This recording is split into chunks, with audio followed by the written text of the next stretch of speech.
Hello and welcome to Enchantment of Eternity's review for Sibyllo Byrne, which is book 4 of the Expanse book series. So in this video I will continue to review every book from the Expanse book series, and I'm up to the 4th book in this series, Sibyllo Byrne. So I have to start with a spoiler warning, and this spoiler warning is very important. If you're watching the show and you haven't read the novels, you will not want to watch this video because this will contain some heavy-duty major spoilers for the next season that is yet to be released. Season, at least when I'm recording this video, season 4. So unless you have read the books up to book 4, Sibyllo Byrne, because I won't really get past this book, but as long as you read up to Sibyllo Byrne, you'll be fine. But if not, you will not want to watch this video, otherwise it will contain spoilers. So yeah, Sibyllo Byrne, I mentioned several times in the previous videos that I did that this was my least favorite book of the Expanse series, but there's several qualifiers to that. First of all, one thing you have to remember, you have to keep in mind, maybe because when I say something is my least favorite, that probably leads people the impression that, oh, he doesn't like it, or oh, he thinks it's bad, so I should always clarify that I think that every book in the Expanse series is awesome. So being the least awesome of awesome still makes it awesome. So I should clarify that it is still really a great book. I absolutely loved it. I just kind of like the other books a bit better. But the other qualifier to that is maybe it's not, actually. I might actually reconsider. When I was reading it, I was for the second time to do this review, I kept thinking, is this really my least favorite book? I am so enjoying this book. I'm so engaged. Is it really my least favorite? And I think perhaps not. I think perhaps Nemesis Games might be my least favorite, but we'll see how I feel when I reread that. Maybe I'll feel the same way. It's like, no, this book is awesome, because as I said, they're all awesome. But there are several reasons why I had gravitated towards this book as being my least favorite. And mainly because it didn't really grab me, and it felt very disjointed. It was very jarring reading this book, especially since I've gotten through the Expanse series through the TV show, because the TV show has a uniform sort of feel that's about exploring this political landscape of Earth, Mars, and the Belt, and all the geopolitics, and having to do with the protomolecule and shady corporations, Jules Spare-Mal, and all this stuff, trying to use the protomolecule to create technology, and it causes wars, and there's conflicts, and this book has absolutely nothing to do with any of that. And to be fair, that's more of looking at it from a TV show perspective, because the novels have always been very different.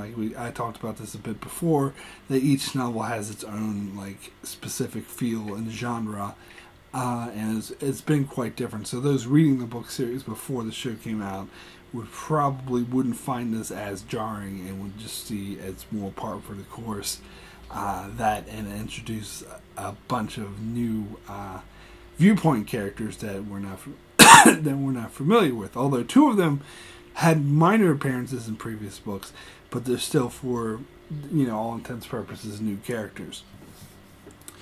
But it wasn't just that. It's the fact, I think I would have been more okay with, because it still continues off the storyline. You have James Holden, you have Belters, you have Earthers, and it explores the concept that was introduced in the last book, Abaddon's Gate, about this whole universe of all these worlds that are now accessible to humans through this gate system that is actually not that far, so they can travel to all these distant worlds and colonize them, because there's a lot of worlds that are actually Earth-like, so they no longer have to be limited to living on these stations on these inhospitable worlds.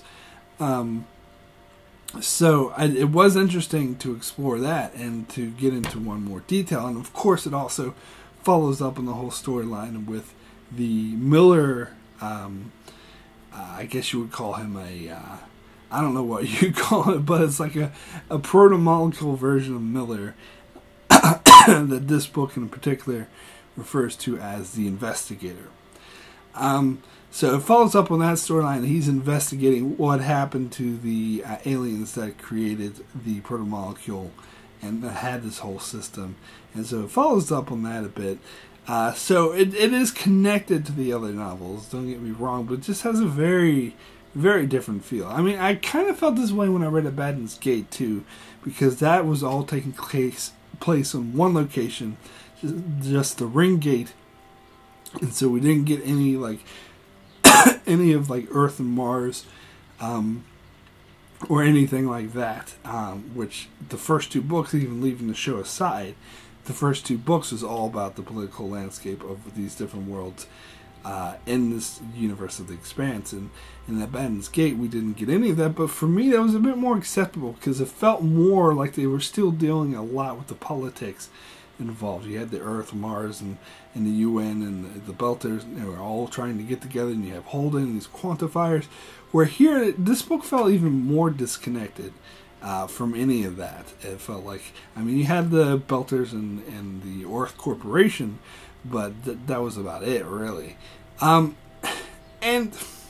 I think, so I found it more jarring because we spent the entire book at that one location. Sure, we had the prologue, we had the epilogue that had Bobby Draper and Avasarala, so characters we're familiar with, plus it does with the political landscape that we're familiar with, but it was just an epilogue and prologue. The majority of the book was very isolated in this very distant world. So if there had been other plots that took place back in the Sol system, I think it would have made it better. And I've heard rumors that season 4 will actually incorporate, will have the Sol system, will have characters like Avasarala and Drummer that we're familiar with back in the Sol system throughout. And if that's the case, I think I may like the season of television, season 4, better. Because I talked a lot about, and I know a lot of people disagree, but I talked a lot about in Abaddon's Gate how I like the book much better than season 3, than what the show did with it. But I think it's very likely that I'm gonna like season 4 better than the Cibolo's Burn. Again, I think Cibolo Burn is an awesome book, but I think it could be improved in many ways. And plus, since this is not my favorite, like Abaddon's Gate was my favorite, so that's why I was a bit really upset when they streamlined it and skipped over a lot of what I thought was important things that shouldn't be skipped over or streamlined.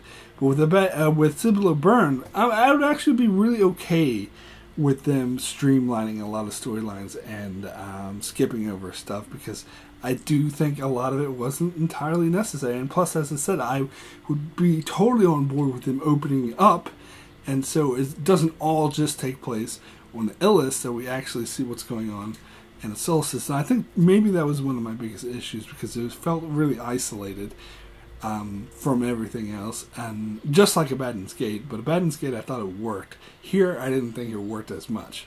And that's the other thing, is that because this book comes right after Abaddon's Gate, and it seems very similar. It is very similar. It almost takes too much from Abaddon's Gate, so it feels very repetitive in a lot of places, where you got 4 different viewpoint characters all at one location, and they're all trapped, and there's just incident after incident after incident. There's threat after threat. Oh no, here's the threat. Oh no, here's another threat. Oh no, we've got that threat, but here's another threat. And as I said, I thought that worked in Abaddon's Gate, but here it felt like we just did this. We just went through this, and plus they have Holden and a bunch of new viewpoint characters, just like Abaddon's Gate, which again, that was fine for that, but now we're doing it again. We get more I don't know, why don't they just, at this point I was like, why don't they just take established characters? There's tons of established characters they can play with, but instead, I mean, again, you could argue that 2 of the viewpoint characters were established because they appeared in previous novels, but they barely appeared. So we follow them more here, and I felt very disjointed because of that. And again, I don't think it would have been as bad if it wasn't for the fact it felt so derivative of what they had already done in Abaddon's Gate. And the other thing about this is, especially when comparing it to Abaddon's Gate, where at least for the first part of the book, the main villain was Melba, Clarissa Mao, who, unlike her show counterpart, was actually a very dynamic character in the novel. She was someone you really understood. She didn't come off as a mustache-twirling villain. They really delved really deep into her character and her motivations, and actually had this really great character arc for her. And in the second half of the book, the villain was Ashford, who again maybe wasn't as dynamic of a character because he was played off as an egotistical politician who's really incompetent and who's really petty. But you understood his motivations, like his relationship with Hector Cortez. That was very interesting, and you could understand that they were doing what they felt was best for humanity. Whereas the villains in this book, particularly Adelphius Mertry, came off as really flat. Like, I wouldn't say quite mustache-twirling villains, but around those lines, because they did build motivation for him. They did establish that he was a corporate man and he was doing what was best for what he felt was best for the corporation, even when, like, that meant killing everyone. But I think, like, at first, the first part of the novel, I believed him as a character. I thought he was just a stern, hard-ass, like, corporate guy who would not give an inch, and I think they made that clear. But as the book went on, particularly towards the end of the book, I had a harder and harder time buying him as a character and seeing him as a dynamic, fleshed-out character. He came off more as the villain that was driving the plot, and he was evil for the sake of being evil, because he went to absurd extremes. He's willing to kill everyone on the planet just so the corporation could stake a claim. I found that really hard to buy. I know that he had like these philosophical arguments with Holden, which he was trying to convince him of this. I don't know, and it's just, he did come off as a bit flat to me. But even worse was the chief engineer on the Edward Israel. I can't remember his name, Chunning or something. He was the sort of the villain on the space part of the story, where Havelock and Naomi were trying to save the Belter ship from blowing up, or whatever, and they were holding Naomi hostage at one point. Like, yeah, I didn't buy this chief engineer character either. I mean, I guess he was being the stereotypical racist who's just like thinking he wanted to be a badass. But I mean, these characters exist, but they're not very interesting. Like, they're not very dynamic. So I think that actually is another sort of holdback to me, particularly when comparing it to Abaddon's Gate, which I thought had more better fleshed out villains. And so now let's get into the viewpoint characters, because that's another thing. I think Abaddon's Gate had more interesting viewpoint characters than the ones here. Here we have Holden, as ever, a viewpoint character, and we also have Bajia Merton, Elvie, and Havelock. Now, as I mentioned, two of these characters, well, Holden, of course, always there, but two of the three new characters, Bajia and Havelock, were actually in previous novels. Like, Havelock, of course, was in the first novel, Leviathan Wakes, where he played Miller's partner on series, and Bajia had a small role in the second book, Caliban's War, where he was Praxis' friend on Ganymede, who lost his family there. Elvie's totally a new character. And I didn't really get invested in any of these characters the same way I did with the characters of Abaddon's Gate. Even Pastor Anna I thought was a bit more interesting. I mean, they were okay. I didn't think they were flat or boring. There was nothing remarkable about them. I couldn't get on board with them as much, except for maybe Havelock. He was probably my favorite new, viewpoint character introduced. Because this story did start out really interesting, because it did actually show a bit of a dynamic. This is when Mercury actually even came off as more of a human being. Because at first, it was an interesting perspective, because you saw it from the perspective of the civilians on the Edward Zero, on those who died in this terrorist attack. So you can see how, and even the security people on the planet who were being attacked by this terrorist group, you can see how they could see the Belters as the bad guys, and you actually got that perspective. You could understand why Havelock was training men, these engineers, to as a fighting force, and that they were legitimately concerned about being attacked and what was going on. Particularly that scene where there was Havelock had to talk to this security officer who was all alone on the planet after her team had been killed, and she was panicking, and he was trying to calm her, and so you could get the perspective of why they would be very hostile, and they're actually justified in doing so because of this attack. But at the same time, of course, you get the other perspective from Bosnia, where it wasn't this huge terrorist movement at they thought, because it was just a couple of asshole guys who were making trouble for everyone, where anyone else didn't actually want to hurt anyone. So it was, I would say, yes, it was a very interesting dynamic at first. But then towards the end of the novel, as I said, Havelock was being the only reasonable person. The other engineers and Mercury were being completely unreasonable and just mustache-twirling villains. So it kind of lost that goodwill towards the second half of the book. But it was still interesting seeing Havelock make a bond with Naomi, and that since he is a reasonable guy, that she was able to talk him into doing the right thing. And it was also interesting how he was constantly trying to not hurt his team, even when he was working against them. And of course, that the engineer dude didn't hold that same sort of regard and was going after them full tilt and trying to kill him.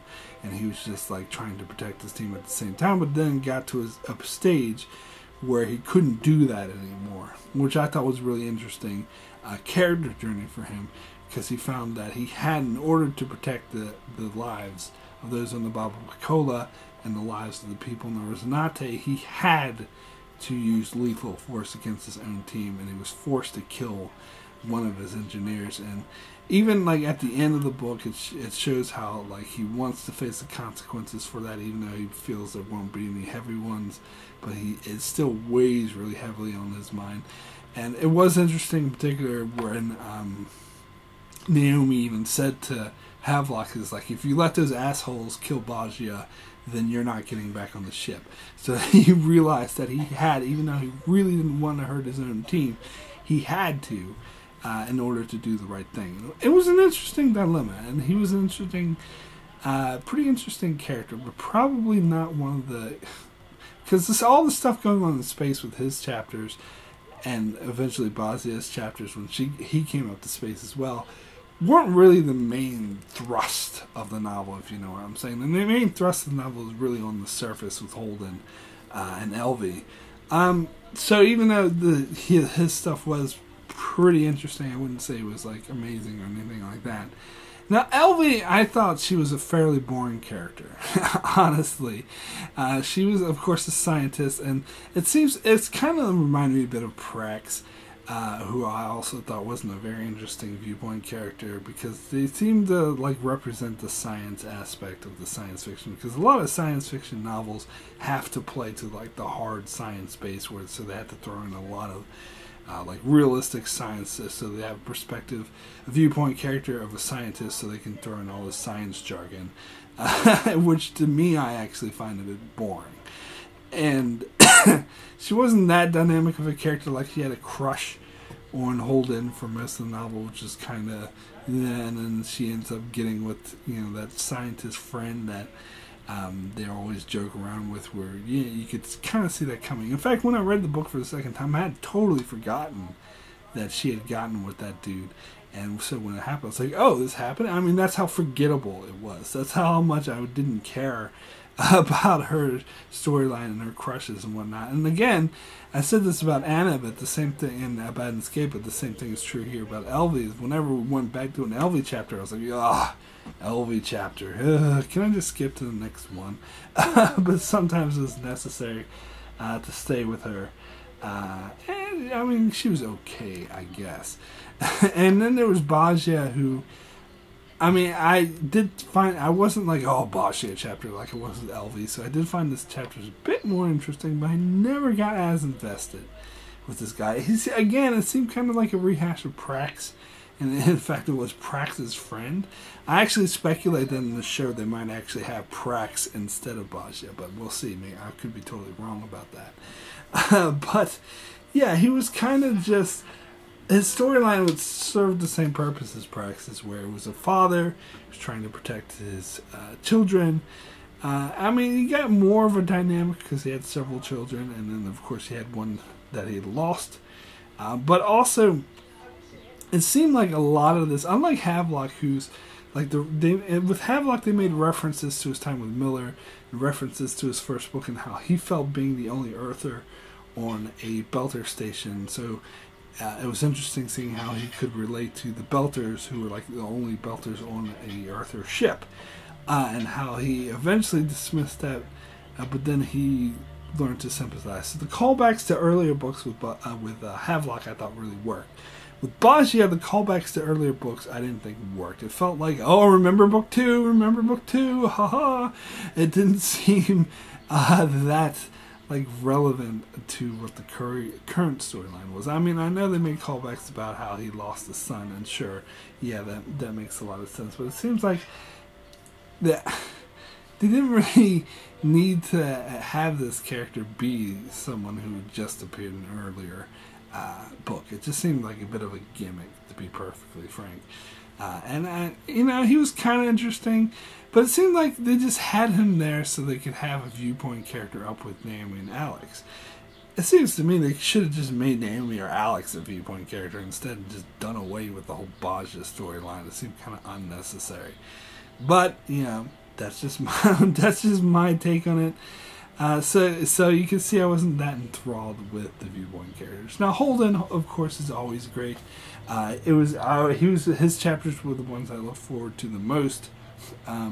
Even though, like, towards the end, it did deal mostly with the Mercury. His conflict with Mercury was a bit two-dimensional. But, and the thing with this book, I mentioned before how every book seems to have a theme. And apparently, someone posted in the comments, apparently the authors of the book confirmed that was intentional, that each book has its own. Like I mentioned, that Leviathan Wakes was the detective noir. Caliban's War was the political thriller, and apparently, according to the authors, Abaddon's Gate was supposed to be like a haunted house, which I still don't get. I don't think that theme comes across very strongly. But with this book, it was intended to be a Western, and this theme does come across very strongly. This book felt very much like a typical Western. In fact, that again may be another contributing factor of why I kind of think of this as my least favorite Expanse book, because I'm not a fan of Westerns. And sometimes the Western theme was a bit hamstrung. I mean, like towards the end, when they had like, they had always had like typical Western, like showdowns where they draw or whatever, that ended on like a thing with the fastest draw between Holden and Mercury. And in that scene, like they were describing like the proto-molecule blue things flying by as kind of like I can't remember the exact term, but it was like as weeds used to flow by in the desert. I mean, really, that's a bit on the nose with your Western comparison there. I mean, they might as well said, oh, and there's music playing going do da da da. I mean, they were pushing that Western theme a bit too strongly, and they kept making comparisons to the area they were on, Illis, as looking like the Southwest United States. I mean, come on, guys, ease up a bit on this. And also, like there was this scene, I actually really liked this scene, but again, it was very Western-like, where after Holden and Amos first arrived on the planet, and they were sitting at a bar having a drink, and Amos, like, Mercury had just killed someone because he said that he was threatening him. And he says that I have the authority to kill someone if they threaten me. And Amos says something to Mercury. It's like, if you do that again, I'll kill you.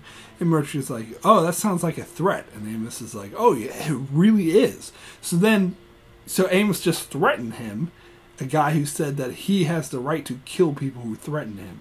So it's very tense. But it said that Holden noticed that they had their hands under the table. So again, that's a very Western feel, because it feels like they're going to reach for their guns, and like while you're playing poker, and everyone's tense and backing away from the table. Very strong Western theme there. But I did like that scene a lot.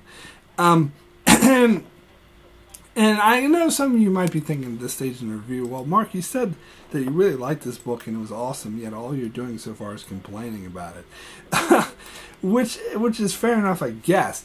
But I don't know, I'm just saying the drawbacks to this awesome book, because I did love it. I did think there were a hell of a lot of positives, a lot of really great scenes. I thought it was very engaging throughout. Particularly, I was really invested in the storyline with Mercury, even though I thought he was two-dimensional, on the planet, trying to, like, how he wouldn't, everything he was doing, like, even when he helped the Belters there, which he referred to as squatters, which really annoyed me. They weren't squatters, they were there first. Just because you come up with this contract to say the planet's yours doesn't mean it's really yours. But anyway, maybe I'm more of a Belter.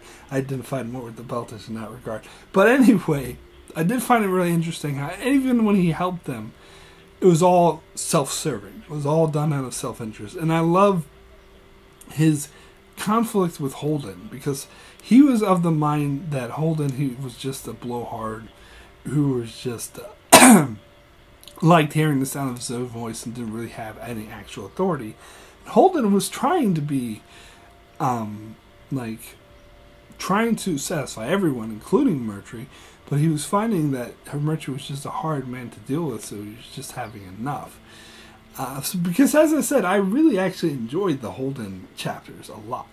I liked his conflict of having this impossible, volatile situation and trying to ease it out and make peace and make a situation where everyone was happy. And even though, like, I can't remember her name, but the town leader, town hall mayor, whatever the hell they called herself, even though she could be a bit annoying at times and a bit demanding, she at least was reasonable. Like, Mercury was never reasonable. So he was definitely the obvious hindrance of this process. And as much as I didn't like the Elvie stuff, I did think her character story was a bit interesting too, because at the start she thought of Mercury as, like, a good guy, as the savior, like, and the Belters were the bad guys because they were the ones who put her life in danger. But through her journey, she actually learned to work with and more closely and know these Belters and started to understand them more in their perspective. And of course, the further along they went, the more she realized that Mercury was actually a big asshole who was being completely unreasonable and wanted to kill them all. Because she was, and this is kind of through her. It was weird because she had, like, a crush on Holden, and she, like, loved Holden and thought everything he did was awesome. So she couldn't really understand this conflict between Holden and the man that she saw as her savior, someone who saved her life and was looking out for her interests. She didn't really understand why these two people were at odds with each other until towards the end, when she started to realize that Mercury was just unreasonable asshole, and she finally saw that. Yeah, and I loved, like, Amos's scenes too, even though I know he wasn't a viewpoint character, but whenever we got Amos on the planet, like, absolutely amazing when they first arrested Naomi on the Edward Israel, and Holden was like, oh shit, does Amos knows about it, fuck, where is he? And he goes back, and Amos has got Mercury pinned to the wall with a gun to his head. I was like, that was so amazing. And I love how when Mercury said something like, after Holden talked Amos down, Mercury said something like, "Oh, your friend's lucky that you saved his life," and Holden just laughed at him. It's like, Amos would be fine. It's your life that I saved. Which, again, I really love that dynamic to it. And like, as I mentioned, similar to Abaddon's Gate, this was kind of like one crisis after another, and for the most part, I was really engaged. But a couple, towards the end, some of these crises or crisisize felt a bit forced. Like, the one where they're going blind, because they're on the planet has been decimated by huge, like, storms, and the town's completely destroyed, and there's death slugs. I did like the death slugs. I thought that was cool. And on top of that, they're going blind. I'm like, okay, do we really need this? This is just a way to, like, push even more tension. I mean, these people are as fucked as fuck can be. Do we really need to get into this blindness as well? And also on an orbit, like, I was really on board with all the tension there with the ships plummeting towards and how the engineers were being dicks. But when they actually used the shuttle to, like, try to blow up the Baba Bacola, I'm like, again, this is when the chief engineer turned into a mustache twirling two-dimensional villain. Why would you really do that? And so that felt like a fake crisis to me as well. So I think they overdid it a bit too much with the crises, towards the end of the book. So maybe they could have just dialed it back a little bit. I would have liked it a little bit better. Also, let's talk about the investigator, because he's actually technically a viewpoint character too, because he had these interludes where it goes, it reaches out, it reaches out, it reaches out, and then it's destroyed 1,000 times a second. It reaches and it reaches, blah, blah, blah. I don't know, like, to reveal my secrets here, I listened to this book on the audiobook because I just don't have time to sit down and actually read a book. So listening to this audiobook transcribed, the way the voice actor reads it is very, very poetic. It's like it reaches out, it reaches out, it reaches out 1 time a second. Like, in particularly these chapters, he reads in a very poetic sort of voice, and it gets really annoying reading these chapters or listening to them, to be honest, because it's just being very repetitive. This is something that might actually been better to actually read on the page rather than listening to it, because listening to it did sound a bit repetitive. So by the time we got to season 3 of The Expanse, they had an episode called It Reaches Out. Like, as soon as I hear that, I just think of this chapter here. It reaches out, it reaches out, it reaches out. But, I mean, I think the way these chapters are written is really, it's done in a very sort of artistic way, which I can't fault. I actually think it's kind of cool, because it does kind of describe what's going on and how alien, like, the proto-molecule people are, and how alien this whole process is, and it gives you more of a mindset how automated it is, because the aliens who created the proto-molecule are gone, so what remains is like kind of an automated system. And the investigator does have some sort of sentience only because they took the model of Miller's mind, who was a sentient person.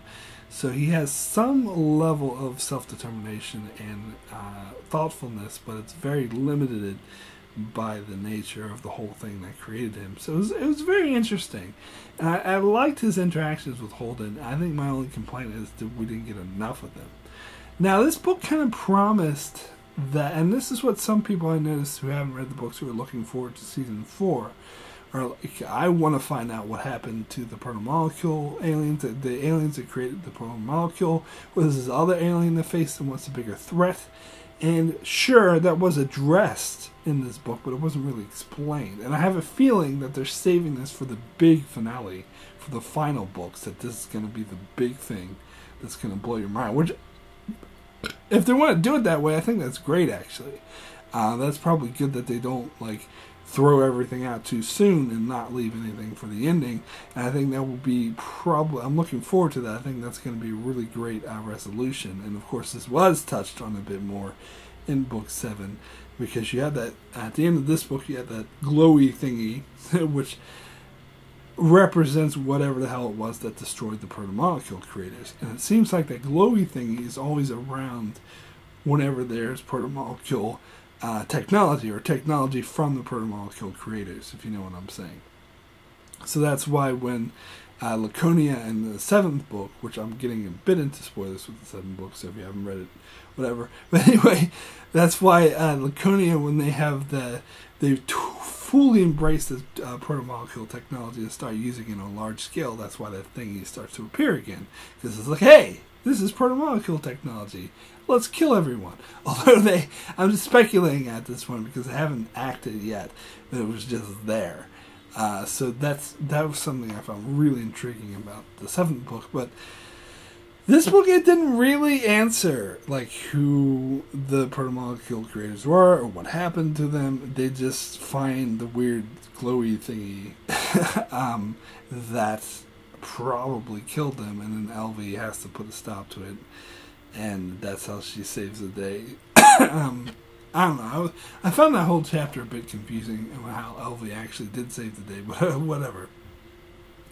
It was interesting that when Miller actually put himself into that giant machine-like thing, and was like speaking through it, and that's how he could communicate to Elvie. It was like an underground subway system too, from the protomolecule. Like, that stuff was really cool. I did really like that aspect to it. I think maybe it could have been explored a bit more, but as I said, I understand that they didn't want to bloat or load within the 4th book, that they wanted to save a lot of this revelations towards the end of the book series. So I can't really fault them for that, but still, I would have rather they explored this a bit more and the whole Western thing a bit less. That's just me. So anyway, my rating out of 10 for Cibolo Burn is an 8. Extremely good. I thought this was a really good book, as I said. I was really invested, really engaged throughout. There were just some minor quibbles I had that sort of held this back from being as great as the other books, in my humble opinion. But it was still fascinating. I loved exploring it. So yeah, good book. Anyway, that is it for my review of Cibolo Burn. I'll be back in about 3 weeks with my review of Book 5, Nemesis Games. So be sure to check that out. Also keep an eye on my channel as I do many more videos on The Expanse. I also cover other shows like Star Trek, Game of Thrones, Lost, and more. So be sure to subscribe so you can keep up with all of that. And thanks a lot for watching.